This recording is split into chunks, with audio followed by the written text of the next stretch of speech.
Bold digital میں آپ دیکھ رہے ہیں گہری بات اور میں ہوں سلمان علی آوان۔ ویورز، آپ جانتے ہیں کہ کس طرح سے ویسٹ ایشیا میں ہونے والی جنگ نے پوری دنیا میں سیکیورٹی، سلامتی اور خارجہ پالیسی کے جو معاملات ہیں ان کو درم برہم کر دیا ہے، بلکہ بدل کر رکھ دیا ہے۔ ویسٹ ایشیا میں ہونے والی جنگ کی گرد ابھی بیٹھی نہیں، کیونکہ یہ جنگ ابھی جاری ہے، لیکن اس سے پاکستان کسی نہ کسی طریقے سے افیکٹ ہوا ہے، اور خاص طور پر پاکستان کی جو سی لائنز آف کمیونیکیشنز ہیں جن کو کھلا رکھنا پاکستان نیوی کی بیسک رسپانسبلٹی ہے، اس کے اوپر کیا اثرات ہوئے ہیں۔ پاکستان کا جو ایک لسٹڈ ایریا سے نکالا گیا ہے حالیہ دنوں کے اندر، اس کا کیا امپیکٹ ہوگا، اور پاکستان کی جو میری ٹائم سیکیورٹی ہے وہ اس جاری جنگ یا جنگ کے نتیجے میں جو صورتحال تبدیل ہوئی ہے وہ کس طرح سے اس کے اوپر اثر پڑے گا، اس حوالے سے بات کرنے کے لیے میرے ساتھ موجود ہیں کوموڈور آصف سلیم صاحب۔ Sir, welcome to the show. Thank you very much, thank you for inviting. Sir, آپ سے جو ہم بات چیت کا آغاز کریں گے وہ ہمارا ہوگا جو حالیہ دنوں میں جوائنٹ وار کمیٹی کی جانب سے پاکستان کو نکالا گیا ہے، پاکستان کو جو لسٹڈ ایریا کے اندر شامل کیا گیا تھا، اس کے اوپر پاکستان کا کیا رسپانس ہے، پاکستان کو کیا فائدہ ہوگا، اور یہ کتنا زیادہ امپورٹنس کا حامل ہے موجودہ سینیریو کے اندر، خاص طور پر جب ہم بات کرتے ہیں بلو اکانومی کی، میری ٹائم سیکیورٹی کی۔ جی بسم اللہ الرحمن الرحیم۔ یہ جو حالیہ ڈیولپمنٹ ہوئی ہے جس میں پاکستان کو جوائنٹ وار کمیٹی کی لسٹڈ ایریاز کی لسٹ سے نکالا گیا ہے، یہ اس کا اگر تھوڑا سا میں آپ کو بیک گراؤنڈ میں ذرا ایک انٹرو دے دوں۔ اس کا جو آغاز ہوا تھا یہ تقریباً 2001 میں جب سے وار شروع ہوئی تھی افغانستان والی، تو اس سے اس کا آغاز ہوا تھا، اور اس کی بنیادی وجہ یہ تھی کہ جوائنٹ وار کمیٹی ایک ایسی آرگنائزیشن ہے جو کہ نان گورنمنٹ اینٹی ہے اور لنڈن بیسڈ ہے، اور ان کا تعلق ہے بہت سارے جو انڈر رائٹرز ہوتے ہیں، جو انشورنس کمپنیز ہیں، جو آپریٹرز ہیں شپ اونرز کے، ان کا ان کے ساتھ تعلق ہوتا ہے۔ اور یہ اس چیز کے مد نظر کہ مختلف خطوں میں، دنیا کے مختلف علاقوں میں جیسے جیسے حالات ڈیولپ ہو رہے ہوں، جیسے کہیں پر کوئی جنگ کے خطرات منڈلانا شروع ہو گئے، یا پائریسی نے کہیں سر اٹھا لیا، یا کسی اور جگہ پر ٹیررزم کے انسیڈنٹس شروع ہو گئے، تو وہ ان کی بیسس کے اوپر یہ کمیٹی جو ہے ایک انڈر رائٹرز کے ساتھ مل کر ایک رسک اسیسمنٹ، وار رسک سرچارجز جو ہے اس کا تعین کرتی ہے، اور وہ پھر تمام شپنگ لائنز جن کے جہاز آپریٹ کرتے ہیں ان ایریاز میں، ان کے اوپر ایک ایڈڈ سیکیورٹی کے لیے، ایک ایڈڈ سیفٹی کے لیے، تاکہ ان کے وہ جو پریمیمز اس کے ساتھ منسلک ہیں وہ ان کو کور کریں رسک میں، اگر in case any incident takes place اس کی وجہ سے، تو وہ ان کمپنیز کا جو ہے وہ ایک سیکیورٹی پیراڈائم ان کو موجود ہو۔ عام زبان میں ہم کہہ سکتے ہیں کہ جو لسٹڈ ایریاز ہیں وہاں سے جو جہاز گزرتے ہیں، جو مرچنٹ ویسلز ہیں آپ کے، وہ جب گزرتے ہیں تو ان کو ایکسٹرا پیسے ادا کرنے پڑتے ہیں، چاہے وہ سر چارج ہو، چاہے آپ اس کو وار رسک ٹیکس کہہ دیں یا کوئی بھی نام دے دیں۔ تو پاکستان جب اس سے نکل گیا ہے، پاکستان کا جو ایکسکلوسیو اکنامک زون ہے وہ اس سے لسٹ سے نکل گیا ہے، یعنی پاکستان کو ایک طرح سے رسک فری قرار دے دیا گیا ہے، تو اس کی جو ہماری اپنی میری ٹائم سیکیورٹی ہے، میری ٹائم ٹریڈ ہے، یا جو جہاز یہاں سے گزرتے ہیں، اس کے اوپر کیا سادہ زبان کے اندر ہم کہیں کہ کیا اثرات پڑیں گے، کیا فائدہ ہوگا؟ جی، اس میں بنیادی طور پہ یہ ہے کہ جو ہماری ٹریڈ کا والیوم ہے، اس ٹریڈ کے والیوم کے حساب سے جتنے بھی کنٹینرز، جتنی بھی کارگو، جتنا بھی ٹریڈ پاکستان میں آ رہا ہے یا جا رہا ہے یہاں سے، ان تمام شپنگ لائنز کے اوپر وہ ایکسٹرا ایک چارج لیوی ہو جاتا ہے، اور یہ عموماً $3,500 سے $4,000 تک، اور کچھ ایسٹیمیٹس میں $1,500 سے $4,000 فی کنٹینر جو ہے، جو آپ نے 20 فیٹ کنٹینر دیکھا ہوگا، اس کو TEUs ٹن ایکویولنٹ یونٹ کہلاتا ہے وہ۔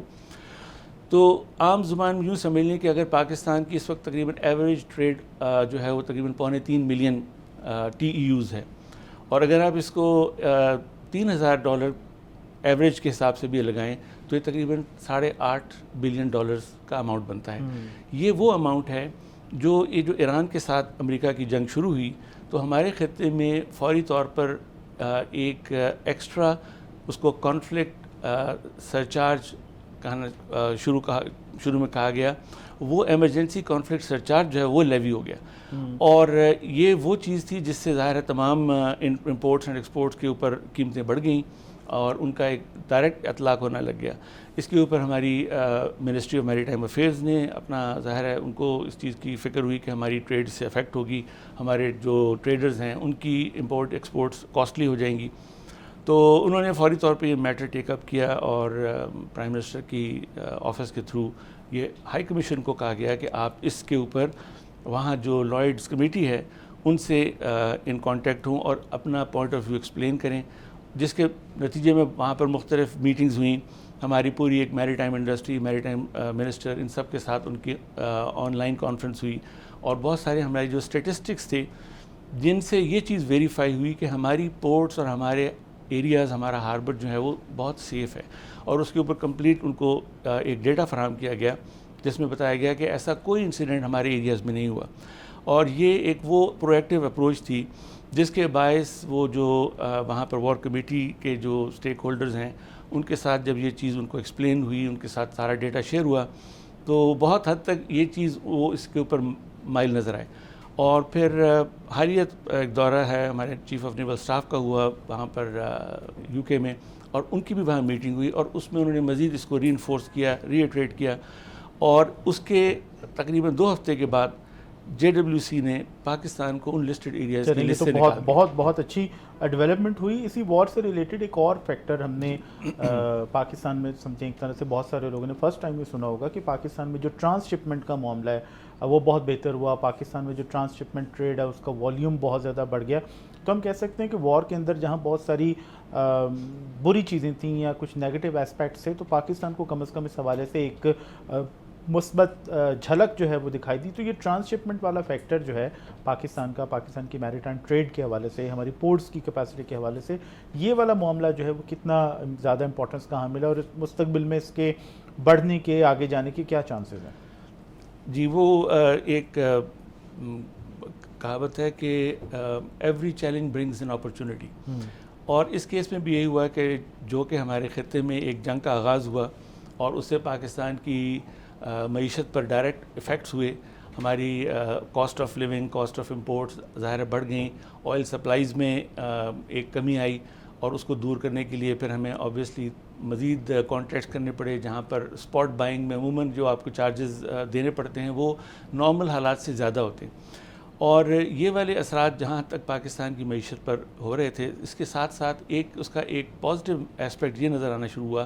کہ بہت سی شپنگ لائنز جو اپنے جہاز پہلے اسٹریٹ آف ہرمز میں داخل کرتی تھیں اور بڑی پورٹس جو کہ پرشین گلف کے اندر موجود ہیں وہاں لے کے جاتی تھیں، انہوں نے سیف ہیونز ڈھونڈنا شروع کر دیے. اور انسیڈنٹلی پاکستان کی پورٹس، ہم چونکہ اسٹریٹ آف ہرمز سے باہر ہماری پورٹس موجود ہیں، خاص طور پہ گوادر جو کہ بہت قریب ہے، وہ اس کو یہ ڈیولپمنٹ جو ہے ایک لحاظ سے ایک اس کے لیے بون ثابت ہوئی. اور اس کا اندازہ آپ اس چیز سے لگا سکتے ہیں کہ صرف ہماری جو اپریل کی جو اسٹیٹسٹکس ہیں وہاں پر تقریباً اس کا 8300 کنٹینرز ٹی یوزڈ کا جو ایک رف فگر تھا پورے سال 2025 کا، it surge to about 11,000 during 1 month. تو یہ اس سال کا جتنا کاروبار تھا وہ ایک مہینے کے اندر تقریباً آلموسٹ سمجھنا 1.5 گنا کے قریب پہنچ گیا. تو اس میں نہ صرف یہ ایک چیز تھی کہ ان شپنگ لائنز کو سیف ہیونز چاہیے تھے، اس کے ساتھ ساتھ ہماری جو میری ٹائم آرگنائزیشنز ہیں، ہماری میری ٹائم منسٹری ہے، ہماری نیوی ہے اور باقی اسٹیک ہولڈرز ہیں، انہوں نے بھی اپنے اپنے طور پر جو پورٹ اتھارٹیز ہیں اس کو انہوں نے ایک اپرچونٹی کو ایکسپلائٹ کرنے کے لیے، اس کا فل بینیفٹ اور پوٹینشیل ایکسپلائٹ کرنے کے لیے انہوں نے بہت سارے ریلیفس دیے. جیسے فار ایگزامپل اب گوادر پورٹ کو جو ٹرانس شپمنٹ کے لیے ایک اٹریکٹیو پورٹ بن چکی ہے، وہاں پر 30 ڈے فری اسٹوریج کیپیسٹی جو ہے، چونکہ ان کے پاس تو ایک بڑی فیسلٹی ہے، بہت بڑی فیسلٹی ہے. اس کا آپ کمپیریزن اگر کریں تو جبل علی میں تقریباً 3 to 7 days کا فری اسٹوریج ہوتا ہے، اور یہاں پورا ایک مہینہ ہے، یہاں پورا ایک مہینہ. اور وہ بہت اسٹیپ چارجز ہوتے ہیں جو ڈیمیج ہوتی ہے، جو اگر آپ ڈیلیز کے ساتھ اپنی پورٹ سے اپنا کنٹینر مال اٹھائیں تو اس کے اوپر آپ کے اوپر بہت اسٹیف چارجز ہوتے ہیں. یہ ایک بڑا اسٹیپ لیا گیا. پھر اس کے بعد وہاں پر جو ہینڈلنگ کا جو میکینزم تھا اس کو امپروو کیا گیا، اس کو ڈیجیٹلائز کیا گیا، اور اس کے ساتھ کراس ڈاکنگ آپریشنز کا ایک نیا ترتیب دیا گیا نظام، جس میں شپس ڈائریکٹلی کارگوز جو ہیں وہ دوسرے شپس میں without having to even come to the port وہ بھی اپنا سامان منتقل کر سکے. اچھا، یہاں پر ہمیں گوادر کا تو پوٹینشیل نظر آیا، ساتھ ساتھ کراچی اور ڈیفینیٹلی پورٹ قاسم پہ بھی اس کا اثر پڑا ہوگا. گوادر کا جو یہ پوٹینشیل ہم نے دیکھا ہے ٹرانسشپمنٹ کے حوالے سے، اس کو اب تو جنگ ہو رہی ہے، جنگ کی وجہ سے ایک خاص سینیریو ہے، لوگ جیسے کہ آپ نے کہا کہ سیف ہیونز ڈھونڈ رہے ہیں یا ڈھونڈا انہوں نے، تو اب اگر یہ جنگ ختم ہو جاتی ہے اور بیک ٹو نارمل ہم جاتے ہیں، تب یہ پوٹینشیل کیا برقرار رہے گا؟ کیونکہ لوگوں کو ایک دفعہ پتہ تو چل گیا، جو ٹریڈرز ہیں، جو شپنگ آپ کی کمپنیز ہیں، ان کو پتہ تو چل گیا کہ گوادر کے اندر یہ پوٹینشیل موجود ہے اور پاکستان کے اندر یہ فیسلٹیز موجود ہیں، چاہے وہ 1 مہینے کی سٹوریج کی ہو، کارگو ہینڈلنگ کی ہو، تو یہ پوٹینشیل یا یہ جو سرج ہمیں دکھائی دی ہے، یہ بس ایک سپائک کی طرح اوپر جائے گی، نیچے آ جائے گی، یا پھر یہ کنٹینیوس اس کے اندر ہمیں کوئی کنٹینیوٹی دکھائی دے گی؟ دیکھیں، اس چیز کو مستقل بنیادوں پر قائم رکھنے کے لیے بہت ساری مزید سٹیپس لینے کی ضرورت ہوگی، اور جہاں تک ایک نیا ایوینیو مل گیا ہے انٹرنیشنل شپنگ لائنز کو کہ وہ اب گوادر پورٹ کو ایک سیف پورٹ سمجھتے ہوئے یہاں آ رہی ہیں، ٹرانسشپمنٹ کے لیے اس کا استعمال کر رہی ہیں، کیونکہ یہ ٹرانسشپمنٹ اب صرف وہاں پر جہازوں سے کنٹینرز اتار کے دوسرے جہازوں پر نہیں جا رہا ہے، بلکہ اس کی بائی لینڈ جو ٹرانسفر ہے ٹو سینٹرل ایشین اسٹیٹس وہ ہو رہی ہے۔ اس کے علاوہ یہاں پر جو گوادر کا ریئل پرپز ہے، جو اس کا ایکچوئل ٹرانسشپمنٹ اور ٹرانزٹ کارگو کا یہ پورٹ ہے، جو کہ ڈیپ واٹر پورٹ اس ریجن کا واحد پورٹ ہے۔